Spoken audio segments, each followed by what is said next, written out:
Good afternoon.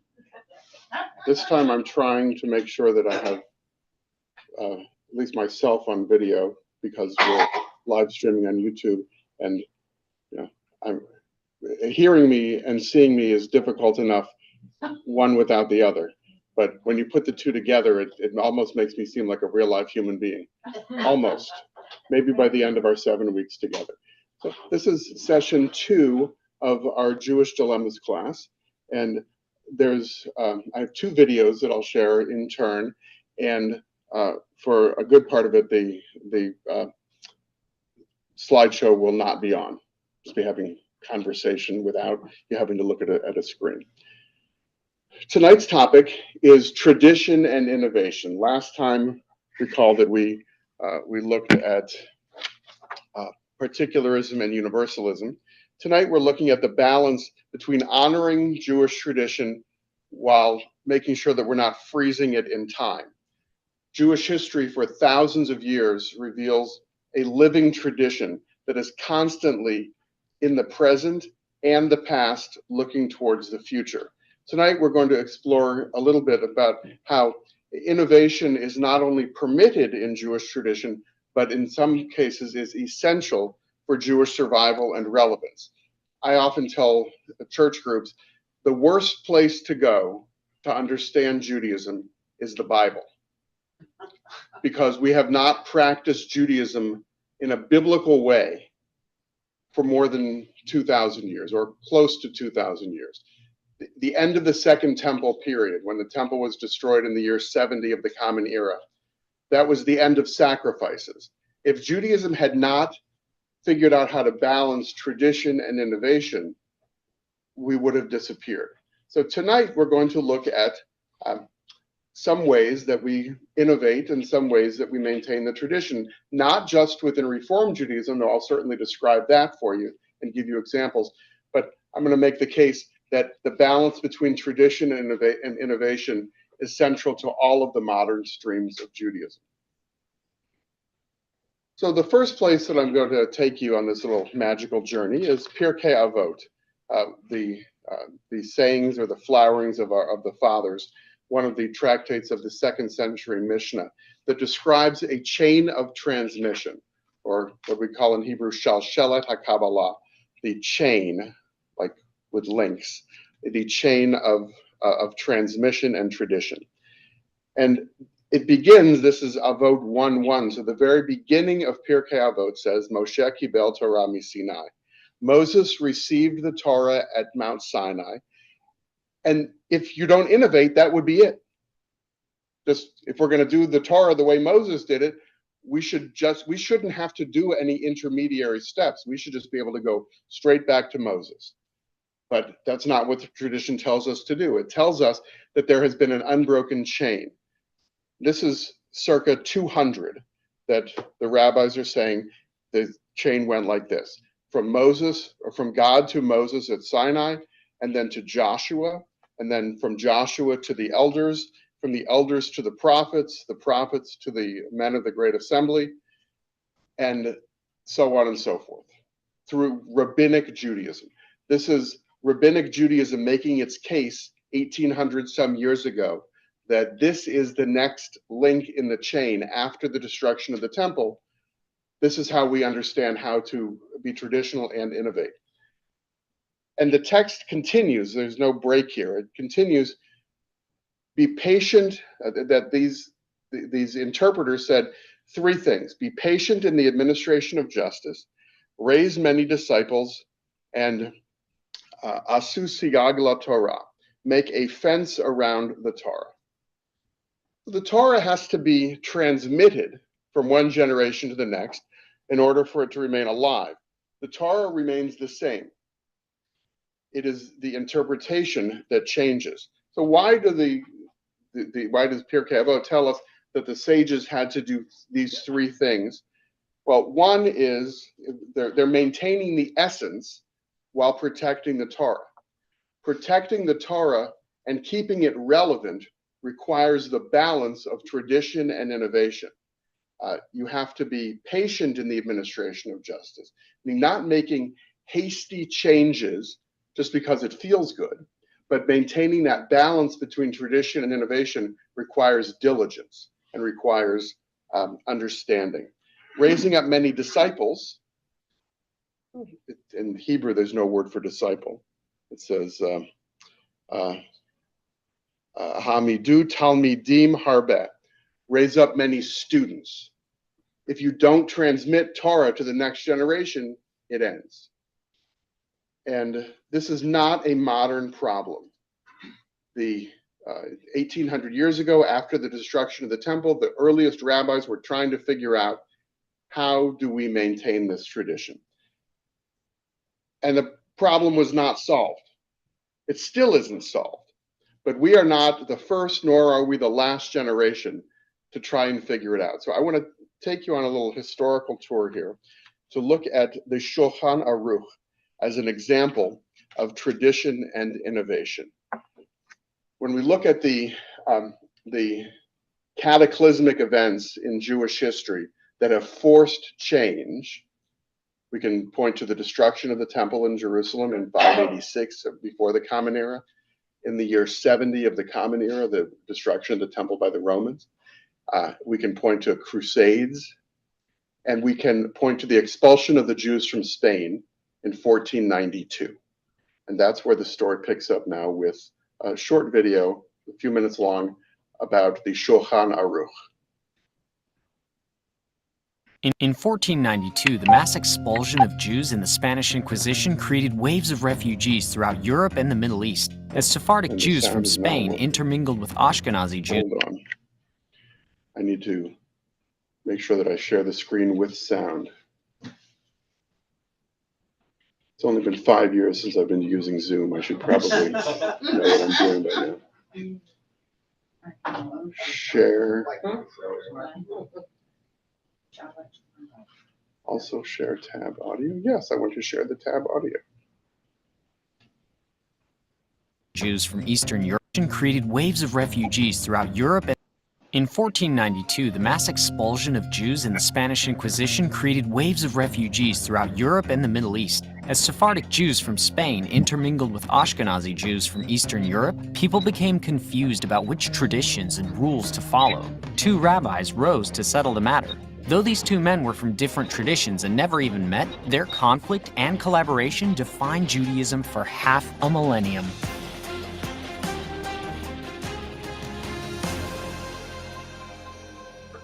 The Jewish oral tradition represents the collected wisdom of rabbis over thousands of years, interpreting the Torah, arguing, and building consensus on what it means to be Jewish. These rules, called halacha, cover everything from prayers and festivals to dietary and marriage guidelines to procedures in court. They defined and shaped the entirety of Jewish life for millions of people. But by the start of the 16th century, the tradition was in trouble. Disputes between Ashkenazi and Sephardic Jews, arguments between rabbis about the correct opinions, an explosion of new interpretations of the Torah, and a rise in spiritualist philosophies like Kabbalah meant that nobody could agree which opinions were right or which rules to follow. In 1522, Rabbi Yosef Karo decided to fix this. Born in Spain 4 years before the expulsion of the Jews, Karo eventually settled in Sfat, a holy city near the Sea of Galilee. A mystic and a scholar, Rabbi Karo spent 20 years compiling 32 different Jewish authorities into a catalog of Jewish law that he called the Beit Yosef. When there was disagreement, as there frequently was, he went with majority rule between the three most prominent scholars, the Rif, the Rosh, and the Rambam. Although the Beit Yosef was a work of astonishing scholarship, it was also very, very long. So Rabbi Karo created a summary that listed the decisions from the Beit Yosef, defining once and for all what he called the fixed final law. It was like spark notes for 2,000 years of Jewish oral tradition. Rabbi Karo called it the Shulchan Aruch, Hebrew for a set table. While many Jewish scholars embraced the brilliance and utility of the Shulchan Aruch, a fierce backlash arose. Prominent rabbis decried Karo for streamlining Jewish law and disregarding the disagreements that were a central feature of halacha. Others protested that Karo's choice to go with majority rule between two Sephardic rabbis and only one Ashkenazi rabbi strongly favored Sephardic interpretations, a serious problem for Ashkenazi Jews who were not willing to give up hundreds of years of unique customs. Luckily for Ashkenazi Jews, Rabbi Karo wasn't the only scholar working on a unified code of halacha. Rabbi Moses Isserles was a brilliant scholar of Torah who founded a yeshiva in Krakow, Poland.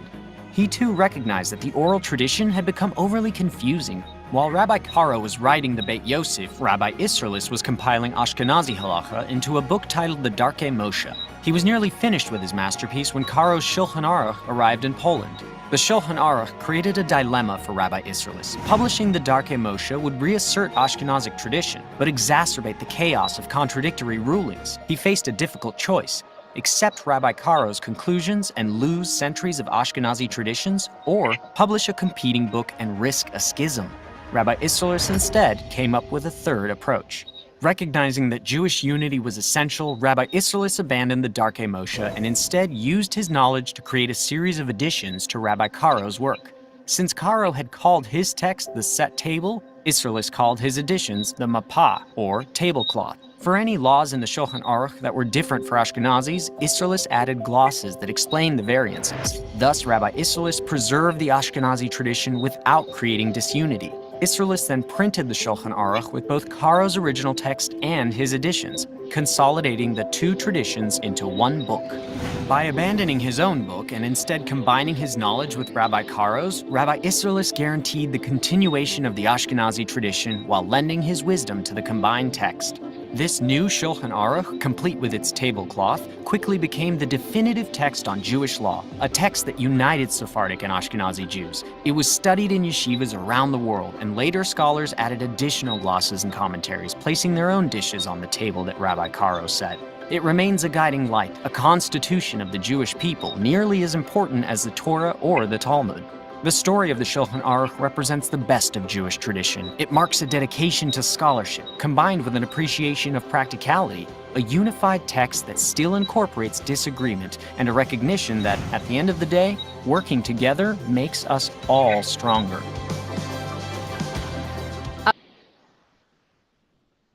Jews disagreeing with each other? That's how we know that the Messiah is not here yet. This was 400 or 500 years ago, still dealing with the same problem. Now, what's different today, and what's different about how we practice Judaism, not only right now, but in our context for the last 200 years, is the distinction between what Karo was doing in Tzfat and what Isserles was doing in Krakow was ethnic. You didn't choose to be an Ashkenazi Jew. You were just born as an Ashkenazi Jew, even if you spoke Spanish, right, Alicia? Yes.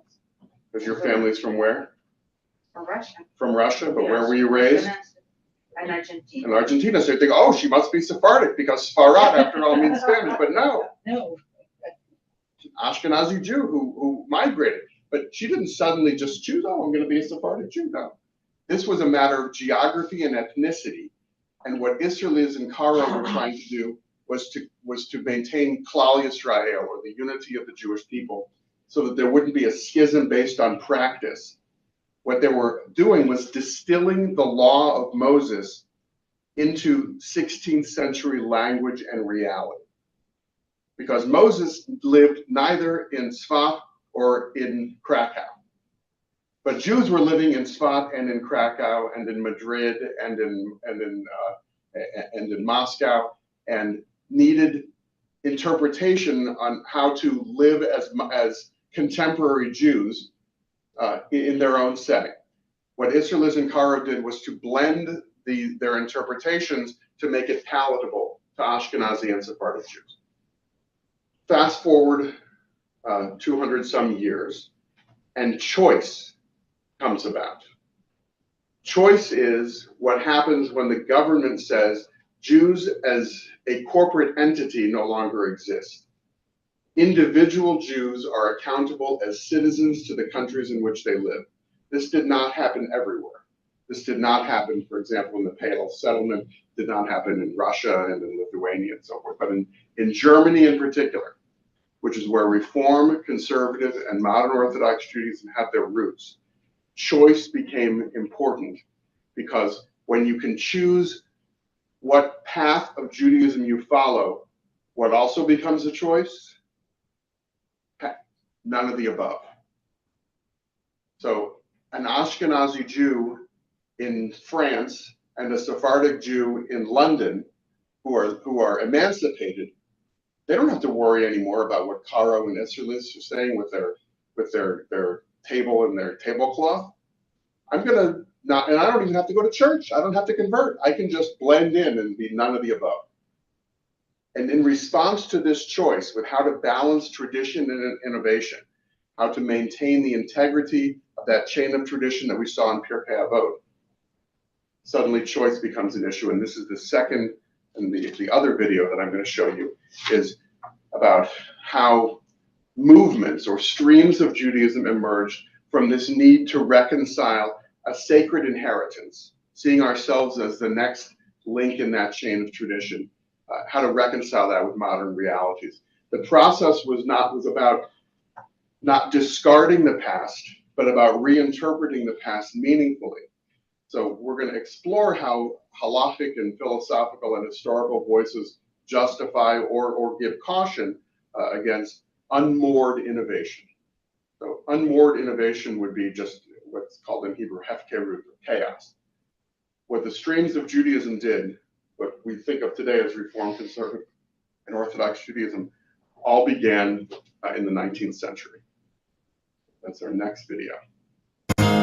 In the early 1800s in Germany, most big cities had an all-powerful chief rabbi appointed by the government and charged with making Jewish decisions, even acting as a judge in Jewish matters. If you were Jewish, you were supposed to listen to the guy. In each city, there was just one synagogue and one chief rabbi. This didn't sit well with a bunch of Jews influenced by Enlightenment ideas. They wanted to apply scientific study to Judaism, which was known as the Wissenschaft des Judentums. Their main goal was to promote morality, rather than a religion mostly based on supernatural claims. A reform of Judaism, if you will. And in modernizing their traditions, they hoped it would prove they could be treated as equal citizens with equal rights, as talked about in the previous video on emancipation. Some of their first changes were in the prayer book. They took out references to Jerusalem being their true home because they felt at home in Germany and weren't dreaming of returning to Jerusalem. They heard sermons in German rather than drashes in Yiddish. They stopped wearing kippahs, added organ music, and had shorter services. Traditional rabbis rejected all of these changes. But eventually in some cities, an event would occur, causing a shift. For instance, in Berlin, the city's synagogue needed renovations, so for a while, Jews gathered in smaller spaces instead. In those smaller groups, these new rulings became popular. In the late 1830s, a young liberal group of rabbis drawn to these reform movements, gathered together by Rabbi Abraham Geiger, began having conferences. It was a small group. These weren't traditional rabbis. In fact, some were so liberal they couldn't get jobs. They started saying what should and shouldn't be done in Judaism. They talked about which rituals they wanted to continue and which didn't have meaning anymore to them. They mostly got rid of the laws that you could put in the category of Judaism is strange because, namely ritual laws whose purposes were not only unclear, they sometimes made it difficult to be a part of German culture. Kosher, for instance, made it impossible for a Jew to eat with a non-Jew. The reformers said the purpose of the religion was to feel holy, to feel spiritual, and to be moral. And a lot of these ritual laws, well, maybe they worked when they were first set up, but they no longer worked that way. And in the 1840s, between the small communities, the conferences, the ideology, it's the start of what we'd now call a movement. The ideology said that Judaism needs to continue evolving, as humans have always shaped it. They rejected the idea that the Talmud was revelation, oral Torah. It's a human product. Until the Reform movement, there was no such thing as orthodoxy. There was just Judaism. The label orthodoxy emerged as the voice that rejected the Reform movement on behalf of tradition. It said, no, the oral Torah was revealed at Sinai. You can't just reject huge portions of it. You can't deny the authority of the Torah as interpreted by the rabbis, and what you're doing is invalid for that reason. There was a further splinter movement called Neo-Orthodoxy, what we now call modern Orthodoxy, which allowed some very small concessions. For instance, Samson Raphael Hirsch, a leader of that movement, allowed men to shave their beards. Part of the reason modern orthodoxy was so important was that Hirsch said, listen, we're not going to all agree.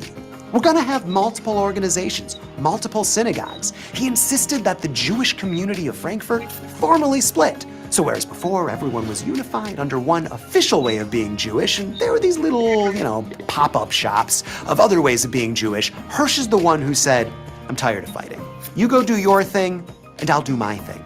We don't even want to talk to you. Go do something separate. It was a really important transition, and it's a piece of beginning to think about distinct movements in Judaism, rather than everyone arguing about the one way all Jews should be Jewish in the modern world. Another critic of reform, Zecharia Frankel, split from the reformers over whether to pray in German instead of Hebrew. Was it more important for people to understand what they were saying, or for people to pray in the same way their grandparents prayed? He accepted the scientific study of Judaism, but remained committed to tradition. He went on to form what ultimately became conservative Judaism. He formed the Jewish Theological Seminary of Breslau, which inspired the Jewish Theological Seminary of America, which became the heart of the conservative movement as we know it today. By the second half of the 19th century, the liberal Jewish movement in Germany was by far the majority. Around this time, more and more Jews started moving to America, and there, the reform and conservative movements reached new heights. So how did Judaism spread in America? Well, that's a story for another time. Which was known as the Wissenschaft.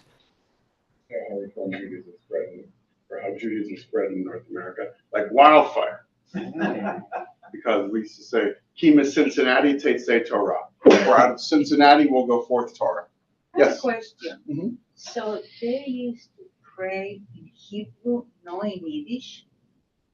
Yes, within traditional Judaism today, Orthodox Judaism today, the service is all in Hebrew.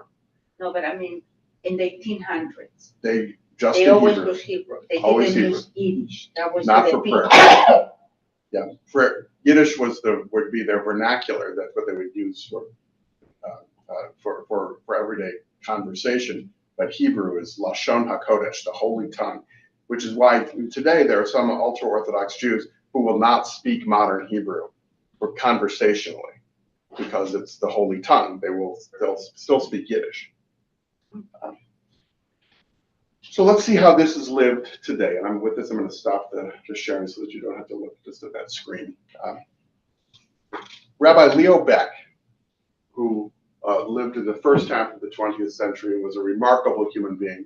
When I say out of Cincinnati shall go forth Torah, Rabbi Leo Baeck survived Theresienstadt concentration camp and ended up in Cincinnati teaching at Hebrew Union College until he ultimately migrated back to London, England. And today the Reformed Rabbinical Seminary in England is called the Leo Baeck College. Leo Baeck taught that revelation is not a single event, but an ongoing encounter. And Baeck was one of those community rabbis in Berlin. So he is what we would today call Reform, but he was much more traditional than what you might expect. Think of that. Revelation as being something that is ongoing, as opposed to something frozen in time in that video with Charlton Heston, who now is with God, and they can converse all they want about Moses. So I'm going to walk you through some examples of how tradition and innovation are balanced. We'll start with modern Orthodoxy. And this is from the writings of Chaim Soloveitchik, who contrasts two modes of religious authority. The first is religious behavior learned through observed practice in traditional community.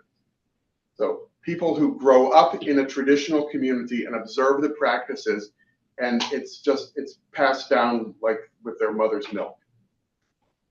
And the second that Soloveitchik points out is textualism, or a shift to relying on written halakhic texts to determine proper behavior. Think of it as the difference between driving the way that your parents teach you how to drive and driving the way that the book tells you that you're supposed to drive.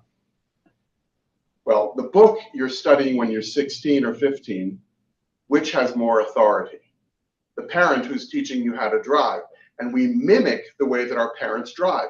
If you grew up in Northeast Ohio, for example, you probably learned to drive with your left arm hanging out the window. I don't know why that's a thing. I haven't seen it anywhere else I've lived.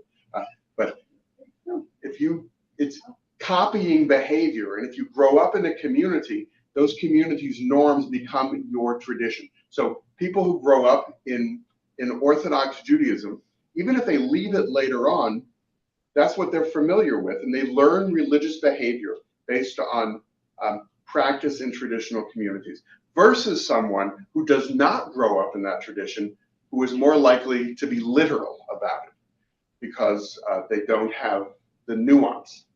An example that I give of this is people who are supervisors of kashrut, what's called mashgichim.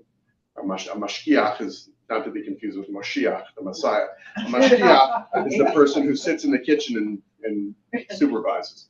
A mashgiach who is Orthodox from birth, in the lingo it's FFB, from birth, is much more lenient than a mashgiach who is from by choice.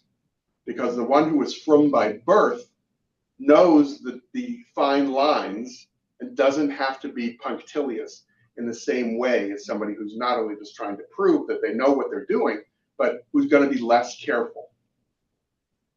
Doesn't mean they're doing it wrong, but being raised with it versus observing it. So what this has to do with tradition and innovation, as Chaim Soloveitchik points out, is that the Ashkenazi community has traditionally seen the halakha, seen law, as manifesting itself in two ways. One, the written law, and two, minhag, the customs that people are doing. And custom becomes the law. If people are doing it, it becomes the halakha. In our congregation, can you think of any traditions that have become expected, that are not written anywhere, and you may not see any other place?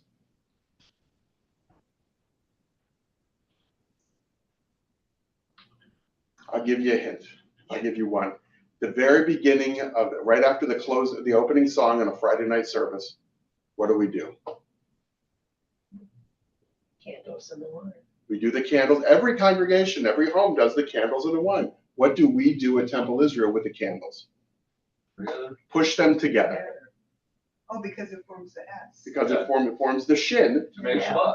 To make Shabbat. So that's it is the shin that is Shaddai, that is repeating artwork in some congregations, but it is the logo of Temple Israel, and it is the custom. Where it came from, I don't know. But that is the expectation, that somebody who grows up in this congregation comes every Friday night, sees that. The first, they go off to college, to Hillel, and they look, why are there only two candles? Why was nobody pushing the candles? It didn't come about until a congregant gifted a congregation of beautiful candles, candlesticks. Until then, two individual candles were lit, but they were not pushed together. Now they're pushed together to make the shin. And it's so important that today, Debbie in the office polished the candlesticks to make sure that they're ready for Rosh Hashanah. So when you see her in the candlesticks, tell her good job. So this frames a conversation in Reform Judaism about what's the balance between inherited communal practice and textual halachic reinterpretation. Reform Judaism often values intentionality, or the spirit of the law, over ritual observance, the letter of the law, about sort of being having creative fidelity, being connected to the tradition without being locked into it. Now, if you grow up outside of the Jewish community, that habit hasn't been formed yet. And depending if there's too much variation from one community to the next, the habits are no longer transferable. So we have within Orthodoxy rule over habit. Soloveitchik notes that with modernity and with dislocation from traditional communities, with Jews traveling all over the place, Jews increasingly rely on books and not on living tradition. And this produces a more exacting, rule-based religiosity. People are portable. You grow up in Des Moines, Iowa, in an Orthodox synagogue, chances are, unless you're the son of the Chabad rabbi, who's the eldest son of the Chabad rabbi, you're not staying in Des Moines, Iowa. You're going to move to Chicago, or you're going to move to Jerusalem, or you're going to move to New York, whatever. So you're portable. You're not going to do minhag or custom Des Moines when you're living someplace else. You need the Shulchan Aruch. You need something written that makes sure that any innovation that you make is based on tradition and not just based on geography. Reform Judaism, by contrast, embraces adaptation, sometimes resisting the rule-bound impulse as a return to the spirit of the tradition rather than the letter of the law, but being innovative so that we remain relevant, as opposed to being stagnant because choosing none of the above is increasingly attractive to more and more people. So modern Orthodoxy, traditional Orthodoxy, ultra-Orthodoxy, is increasingly becoming text-based. And custom has diminished the standing and the rise of stringency. Soloveitchik observes that long-standing customs, things that people are just used to doing, now often require justification from textual sources. That if you want to do something properly, the only course is to attempt to comply simultaneously with as many opinions as possible. We saw in the video that Yosef Karo was relying on 3 sages. It's not enough just to innovate. You have to name your sources. And it's very common. I'll give my own family as an example, that I have 5 nephews from the same sister-in-law and brother-in-law, 1 niece. 2 of the kids are still at home. The other 4 have all graduated high school. And they don't all daven at the same synagogue because they went to different schools. They've had different experiences in Israel, and they prefer different customs because they rely on whoever the rabbi was who taught them. So one who went to Mizrahi, the modern Orthodox day school, and one who went to the Torah Academy, the more traditional day school, they have different, to put it crudely, if you're going to live in the yeshiva world, you have to be more Catholic than the Pope. You need to have the most stringent authority. This offers a contrast to Reform Judaism, which prioritizes moral clarity, personal conscience, and communal relevance over strict legal stringency. And finally, the religious authority in modern context, which is something we have to consider, that the shift towards textualism, towards interpreting the text, mirrors broader modern society where rules and rational systems dominate. Chaim Soloveitchik writes, as men now submit to rule rather than to custom, the Orthodox and modern person also shares a common mode of legitimacy. Religion can flourish more easily when the inner and outer worlds reflect and reinforce one another. If you believe rigidly, you should practice rigidly. That there's a cognitive dissonance between believing that the Torah came from Moses and Mount Sinai and not practicing it exactly the way that you have been taught that Moses received it at Sinai. To break with that would be a heresy.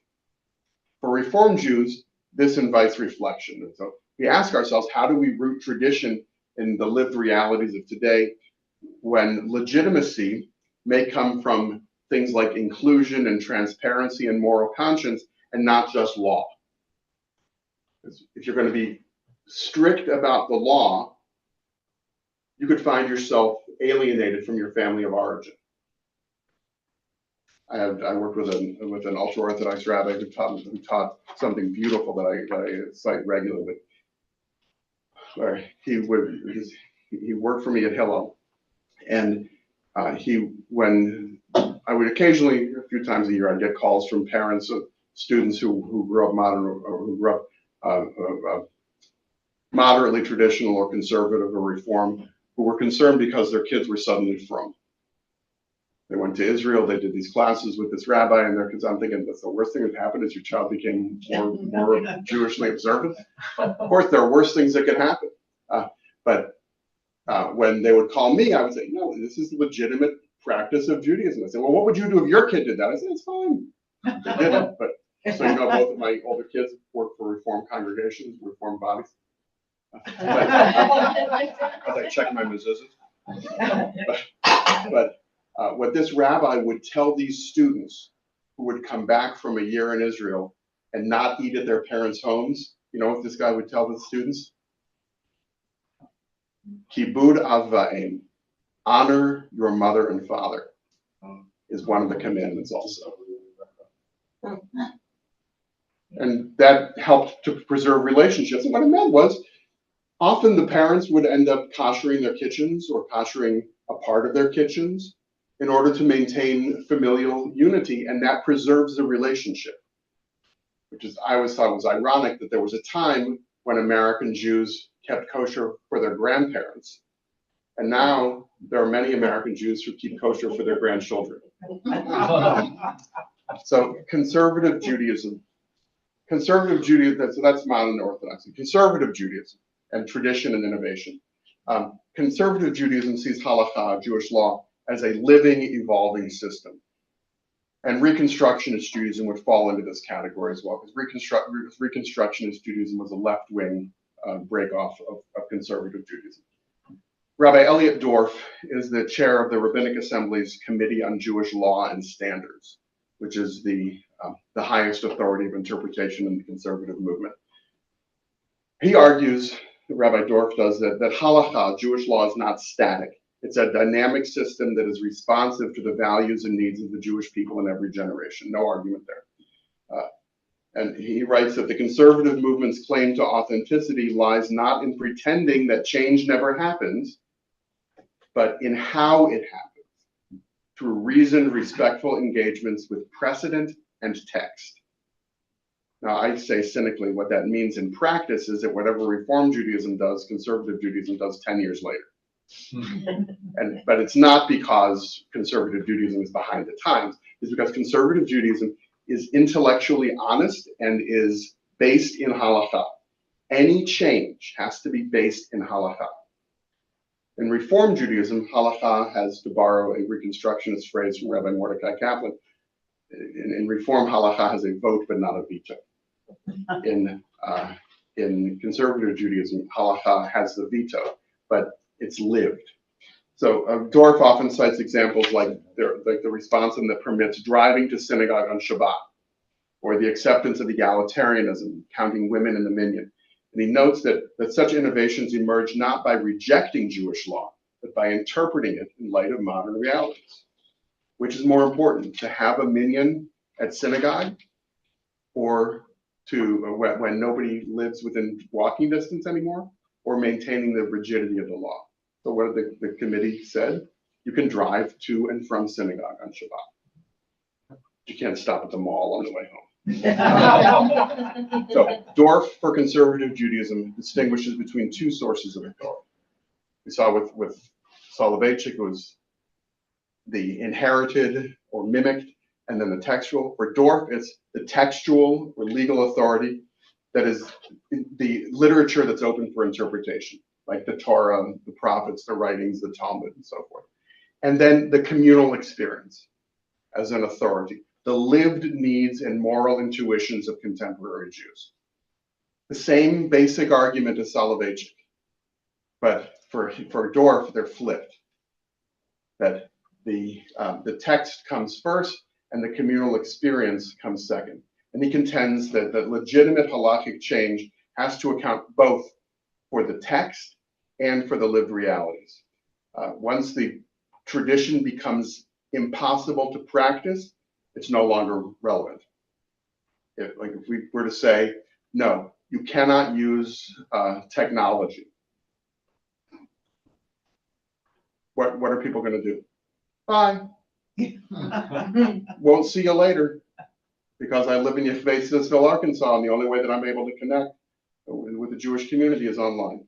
So in practice, this has meant decisions in the conservative movement, like supporting same-sex commitment ceremonies, reconsidering birth control, where communal values and halakhic reasoning intersect. The big issue that the conservative movement is struggling with right now, anybody guess what it is? Whether rabbis may officiate interfaith wedding ceremonies. Presently, conservative rabbis may not. You can be kicked out of the rabbinical assembly. Reform rabbis, it's up to the individual rabbi. So, so this Dorff, the last thing I'll say about Dorff and the conservative movement is when Rabbi Dorff approaches halakhic questions, he begins with the classical sources, Talmud, the Shulchan Aruch, and then he evaluates them through three lenses. One, contemporary knowledge, which could be medical knowledge. If you want to know medicine, don't go to the Maimonides. Maimonides was a physician, but he was practicing 12th century medicine.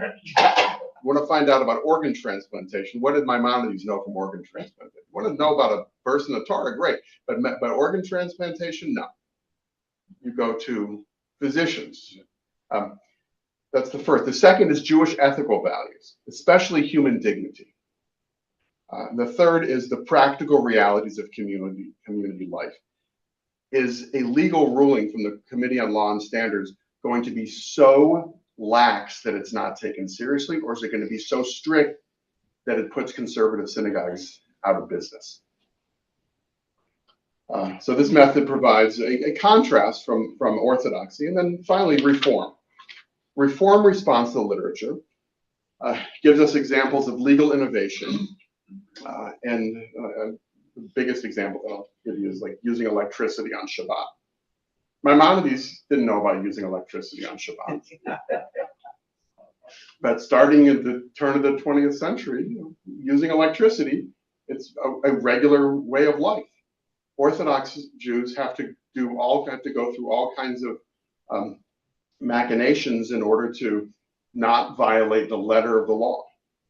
Like sometimes unscrewing the light bulb in the refrigerator so that you're not turning it on and off, tearing toilet paper, putting lights and things on timers. A piece of trivia for you: the person who is the Elliot Dorff of the Reform movement, the present chair of the Central Conference of American Rabbis Responsa Committee, is Rabbi Dr. Joan Friedman in Worcester. She is a professor emerita at the College of Worcester, and her wife is Nancy Scheimer, who was in Chadash Shirai, who was here for this bat mitzvah this past Saturday. So Dr. Friedman, Rabbi Friedman, is a Reform rabbi with a PhD in Talmud and Jewish law, and she's brilliant. And she and her committee take questions from rabbis that people ask their rabbis, and the rabbi says, "I don't have any idea." In vitro fertilization, I've never heard of such a thing. I'm not a doctor. Let's let experts tell us how to do it. So 21st century Reform Responsa and 21st century Orthodox Responsa and Conservative Responsa may all be dealing with the same issues, but they deal with them in different ways. So let me give you some, since this is a Reform congregation, I want to give some examples of Reform Responsa. So this one's from 1980. It's called Reform Judaism and Mixed Marriage. We usually don't call it mixed marriage anymore. It's just interfaith marriage. But mixed marriage, the question is whether rabbis may officiate at weddings between Jews and non-Jews. The tradition says no. And innovation says, over time, the movement added nuance to this, that recognizing civil marriage as valid, urging educational inclusion of children, and emphasizing outreach to families who are intermarried. That was a big innovation. Marcia, were you the educator in the 80s here, or was it in the 90s? Late 80s, early 90s. So this was at sort of the height of the outreach movement in Reform Judaism, where after the decision for patrilineality, where to recognize as Jews people who may not be halakhically Jewish, people who have one Jewish parent and that parent is not the mother. And in our religious school here, a good number, I'd say a plurality of kids are patrilineally Jewish. What do we do? Exclude them? No, they make up the lifeblood of the congregation. So this balance in Reform Judaism, where 50 years ago, the answer would have been no. Today, the answer is still no, but it takes into account the reality that more than half of Reform rabbis officiate at interfaith weddings. And that change has happened over the last quarter century. At the beginning of my career, 26 years ago, I did not officiate in interfaith weddings. Today, I'm shocked when Jews marry other Jews. Mainly because you know what comes with marrying a Jew is a second Jewish family. It's such a blessing. Yeah. So this response from 1980 shows a gradual shift. Here's one from 1913. I pulled this one just for Matthew. The question is about reading the Torah portion in the vernacular, whether it was acceptable in a congregation to read the Torah portion in English. With or without the top view. Well, Because I've actually heard of this being a thing some conservative congregations try to do now. Like in the old days, they would have a translator. Mhm. Someone would read it and then someone would say it in the vernacular. So they'll have someone repeat the verse in English after each pasuk in the Torah. I've actually seen that. I like that. Well, no, this was 1913, so this would have been probably from the King James Bible. This would be before the 1917 Jewish Publication Society. The issue is, should the Torah be read in the vernacular in addition to Hebrew? The tradition says that it has to be read from the scroll in Hebrew, citing biblical precedent, particularly from the book of Nehemiah. And then, as Matthew pointed out, there was someone called the Maturgaman, the translator, who would read the Targum, which was the translation of the Aramaic translation of the Torah, which was the vernacular. The innovation advocates translating portions into the vernacular so that people can understand it. That's why when Matthew reads Torah on Friday night or chants Torah on Friday night, I have the English in the service handout, because you can hear the beautiful melody, but I'm guessing not everybody understands Hebrew. So the balancing act here is yes. The responsive preserves the centrality of Hebrew in the Torah scroll while allowing innovation so that people can understand it. Is that similar to the debate in in the Roman Catholic Church, with should be in Latin versus English? Yeah, so Vatican II in the early 1960s introduced they made it acceptable to use the vernacular so that people could understand what was that. And there are places today that have gone back to the Latin Mass, so there's some that never changed. But so I liken this St. Sebastian's in Akron uses the Latin Mass. And it's very attractive, especially to conservative Catholics, just like small c conservative Jews who want to maintain the tradition, but who may not have grown up within Orthodox Judaism, are drawn to the rigidity and drawn to the tradition of Orthodoxy. The same way young Catholics are drawn. Walsh University, also the president of Walsh University is a traditionalist. The ordination of women. Now this response is from 1922. The question is, should women be admitted to the rabbinate? What do you think the Central Conference of American Rabbis Reform Movement said in 1922? No. They said yes. Oh. That's not bad. Yes. Traditional Judaism historically limited the rabbinate to men. It's embedded in traditional gender roles and halakhic conceptions. The innovation, Reform Judaism in 1922, noted broader social changes, and women by 1922, women were enfranchised, and recognized women's increased roles in various professions. There were women doctors and women lawyers. We got the right to vote finally. Yeah, just a few years earlier. As a step toward greater inclusion and equality. And Rabbi Ephraim Frisch, who was at Bethel in San Antonio, argued that admitting women, he said this in 1922, that admitting women to rabbinical school would enrich the rabbinate.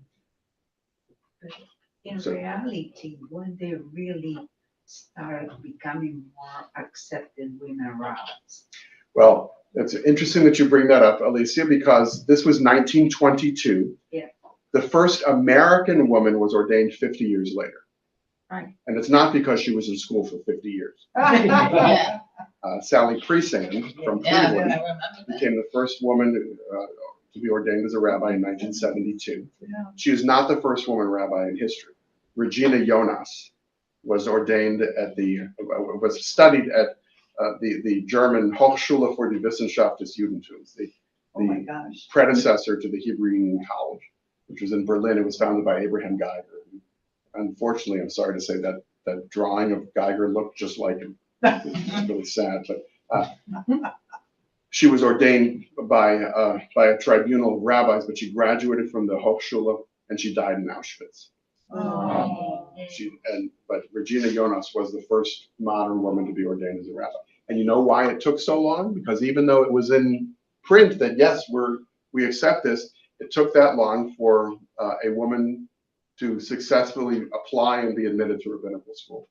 Now, Sally Priesand, this is a side note, was not the first woman to apply to the Hebrew Union College for rabbinical school. There were a few before her who ended up not matriculating for the strangest of reasons, because their husbands were also applying, and the president of the school said one or the other. And one of those people was from Akron. Howard Kolb was ordained in 1970, and his wife would have been ordained in 1970, but he died suddenly, and many years later. And she went back to rabbinical school, and she was a student when I was working there. So Ann Kolb would have been the first woman to be a rabbi. So this responsum in 1922 explicitly grapples with departing from tradition, but it embraces more than 50% of Jews. And today, the Reform rabbinate, under people younger than I am, is majority women. I was ordained in 1999. My class was 11 men and 11 women. Today, it's majority women, and that there are transgender rabbis, and there are some cisgender males and females, but it's no longer people like me, middle class, Midwestern, white guys from Ohio. Went to the University of Cincinnati and then went to Hebrew Union College. That was every rabbi for about 100 years. I'm a dinosaur. When was the conservative accepting women as rabbis? 'Cause I don't remember that being. The first woman to be ordained was in 1986, and the Reconstructionist movement was before that. From your congregation, the Sasso Sandy Sandy. Sasso, who wrote a lot of children's books at Marsh's. Yep, from Indianapolis, serving in Indianapolis. She's my parents' rabbi. So I'll tell you a cute aside here. One of my jobs at Hebrew Union College was sending rabbinical students to their student pulpits. And the congregations that were served out of Cincinnati were everywhere between the Rockies and the Alleghenies. A vast territory of the country with not a lot of Jews. And I would send people to the deep south, and their first pulpit, they got assigned. Their second and third and fourth year pulpit, they got to choose, but a committee and I would assign them to these congregations. And as the student body became predominantly female, I would occasionally get calls from people saying, can't you send us a guy? And I was starting to get my back up about it. And I got a call from, people would call me from Mississippi or Georgia and Alabama and say, can you send us somebody who doesn't talk so fast? I got a call from, I'm not going to say the name, this is live streaming, so I'm not going to say the name of the congregation, but I will imitate the president. Who called me and said, Rabbi, we love all these students you keep sending us, but can't you send us a man? And I said, well, what's the problem? Have any of the women who've served your congregation been deficient in any way? He said, no, they're wonderful. I said, so what's the problem? He said, the problem is that my grandson came up to me last Rosh Hashanah and said, when I grow up, I want to be a rabbi. Do you think they'll ever let men do that?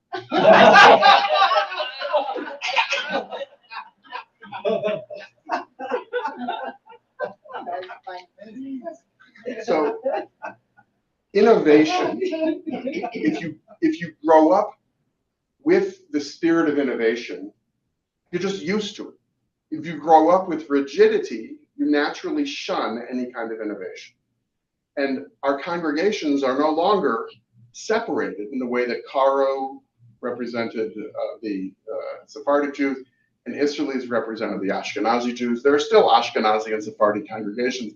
If you go to a place with a huge Jewish population like Israel or New York, you can have Sephardic congregations and Ashkenazi congregations. For example, Shereth Israel, the Spanish-Portuguese synagogue in New York, where David Buzaglo is a member of their choir. He used to be, until last year, he was our soloist Oh, for the high holidays. David accepted a job at the Spanish-Portuguese synagogue. He's Sephardic.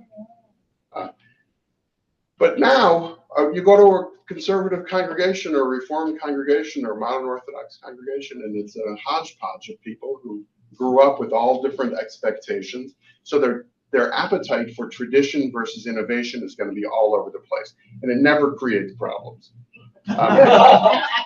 Sometimes, and this is where the balancing act comes in. Remember the image on the first slide of the scales. Reform, conservative, Orthodoxy are all trying to balance two things: tradition and innovation. The Jewish history and the Jewish present, with an eye towards the Jewish future. How we weigh those things varies from person to person and community to community. So, and think about rituals or ideas that have changed in your lifetime that you might one time have thought, this is never going to change. And then suddenly it changes and you just get used to it. Or the rupture becomes too much and people leave communities because the rupture was too much for them. All right, I'm going to fast forward to the next slide. Just going to show this on the screen as well so that folks online can see it. It's a reminder that we're not meeting next week because next week is Rosh Hashanah. And the second day of Rosh Hashanah will be concluding at this time next week. But October 22nd is Faith and Doubt, and then we're going to go for a couple of weeks in a row. But I think it continues uninterrupted for the next 5 weeks. Next time we're looking at faith and doubt. But for now, the questions or comments. Matthew. I wanted to ask, was that trend in having more women being ordained as rabbis, was that across Reform, Conservative, and then Reconstructionism isn't huge, but was that the non-Orthodox branches altogether, or is it more Reform?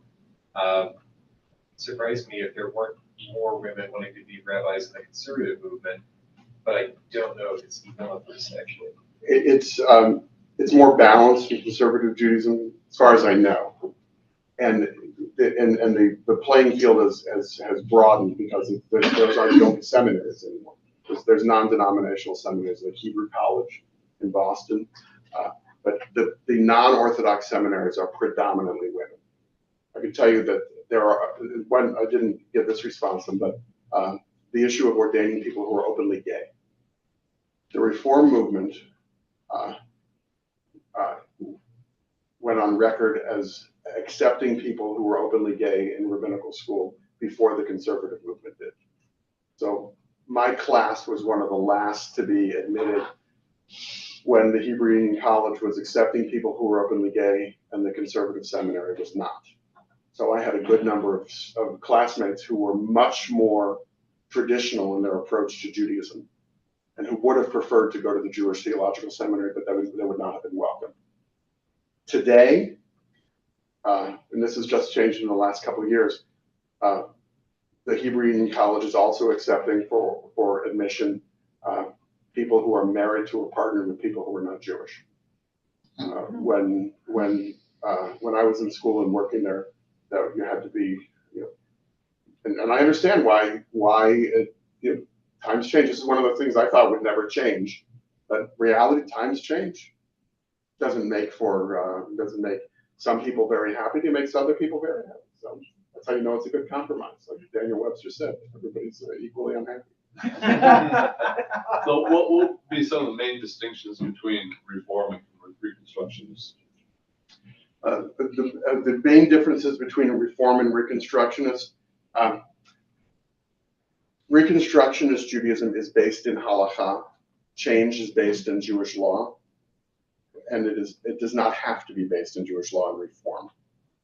There is great geographic difference between congregations that affiliate with the conservative movement, the Reform movement, and the Reconstructionist movement.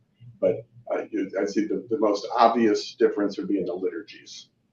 That the Reconstructionist prayer service is more traditional, would be more in line with the conservative worship service than the Reformed worship service.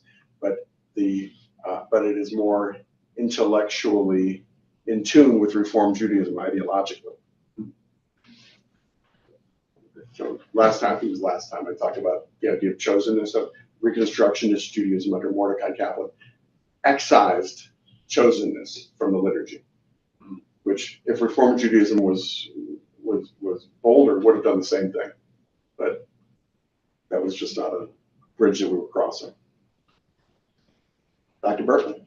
How does Reform Judaism justify not following the laws of kosher from that's in Leviticus? Is it because it's looked at as these were ancient approaches to cleanliness and health, and now we have the Food and Drug Administration that watches our food for us, so we don't have to follow those laws? I mean, how do we not follow the laws of the Torah as Reformed Jews? Well, the break between Reformed Judaism and Kashrut happened long before there was an FDA. So Samuel Holdheim, who was a 19th century Reform rabbi in Germany, he was much more radical than Abraham Geiger. Abraham Geiger was trained within Orthodox Judaism. Samuel Holdheim was a guy who said, we can do away with circumcision also and have Shabbat on Tuesday. No, or he didn't say it. He would have been fine with Shabbat on Sunday. And Holdheim was noted for saying, the Talmud spoke with authority for its time, we speak with authority for our time. So the Pittsburgh platform of the Reform movement in 1885, the same year that this temple was founded, said that any such Mosaic laws from the Torah that regulate dress, diet, ritual that are based on, even if they come from the Torah, that if they would impede rather than elevate spiritual sanctity, that they're not binding. Because what it meant was, in the way that it's still practiced today, is the laws of kashrut as an example. What's the purpose in society of kashrut? Staying healthy, eating clean food. Keeping the Jews separate? Keeping the Jews separate. Dr. Bergman, have you had a corned beef sandwich in the last 50 years? I know you haven't in the last few. There are plenty of kosher things that are not healthy for you. Get on an El Al flight and see the people taking up 30 seats and say they're halakhically observant, but it's not for health. That's why I have to have organic, not GMO. Yes, no gimel, no gimel. Yeah, it has to have everything. It may be an ancillary thing, but it is for cohesion. Because if you can't eat with somebody, you can't marry them. It's about endogamy, keeping the people together. It is about erecting barriers between Jews and other people when other people have taken those barriers away. We live in an extraordinary time where people who are not Jewish love us so much they're willing to marry us. This was not a problem that my great-great-grandparents had. They were being chased by Cossacks. Not, marry me. But kashrut, in early Reform Judaism, and even up to this day, if I want to maintain interfaith dialogue, I have to be able to go to Blue Habanero. It's critically important because that's the only place that I like to go. That's what the Torah says. Marcia? It says to build fences around the Torah so that you don't inadvertently break a law. But when it comes to kashrut, the fences are thousands of miles away and have made it very onerous and very difficult to keep kosher. 4 sets of dishes, 4 sets of silverware. I mean, We just wash ours in between. Well, we have One dishwashers, Yeah. which they didn't have, and so it's not helpful. So the spirit of the law and the letter of the law come into conflict with each other, and that is why each person is free in a society to determine what level of rigor they're going to follow. And generally, that is determined communally. Because if the purpose of kashrut is for people to be able to eat together, the value of a kosher certification is meaningless if nobody accepts it. So I could declare, as Rabbi of Temple Israel, that Temple Israel's kitchen is kosher. Is Rabbi Kushner going to eat there? No. No. But our home is kosher. You might not want to eat there because it's pescatarian, but our home is kosher, and my Orthodox relatives eat in our home. Just make the conscious decision that just like my students who honor your father and mother, in order to be part of a family unit where that's valued, you make certain concessions. But you're absolutely right, Marcia, that the building a fence around the Torah, which leads to not being able to have a Beyond Burger with cheese, because Beyond Burger is kosher. What's the problem with having that with kosher cheese? You can't do it? Because we do it. I do it too, but why wouldn't? There are some people who would not. Oh, because it could be confused. It's like not putting margarine. You can't put it on the table on a dish. It has to be in the container that says margarine. So people are clear. So people are clear. Or you're eating chicken with milk, because if you eat, you're not supposed to eat the calf, eat the calf with the mother's milk, according to the Torah. But if you eat chicken with the mother's milk, people might misinterpret you. Well, no, but there was my least favorite rabbi, and I don't know his name, decided that chicken was going to be meat. Yeah. Because before chicken was parve, because eggs are parve. But there were two reasons. The women went to this rabbi and said, we don't have money for meat on Shabbat. We can't afford it. So he said, okay, chicken now is meat. And another rabbi had said, oh, chickens live on farms. And so people get confused. I can eat chicken with milk, so the cow lives next door. Why can't I eat? Yeah, build a fence around the Torah. Yeah, build a fence around your chickens so nobody gets them confused with Torah. I mean, really, chicken Well, and parmesan is delicious. why is fish? Why is fish considered? Well, okay, so it doesn't lactate, but neither does a chicken. But fish, there's a very simple reason why fish is parve.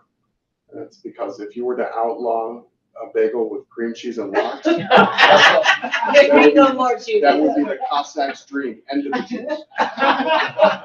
We'd be done. No, I think certain communities basically very, very difficult to be traditionally Jewish, to be Orthodox, because you don't have the community that supports you.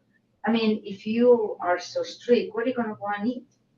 Your friends are not, most friends are not, Orthodox. There's no Orthodox restaurants. Well, that's why the kid, my example of the kid from Des Moines who grows up Orthodox is not going to stay in Des Moines. Right, no, you can't. No, you go where there's and that's Like in somebody you Cleveland, make certain it's choices about where you're going to live, and and we're in a strange position in Canton, Ohio, because we're just 50 miles from Cleveland, which is where Orthodox Judaism is really dominant. Conservative Reform Judaism have not disappeared, but they're a fraction of what they used to be. But people who choose to live in Canton, Ohio, and live Jewishly here, it's a conscious choice that you can't take for granted.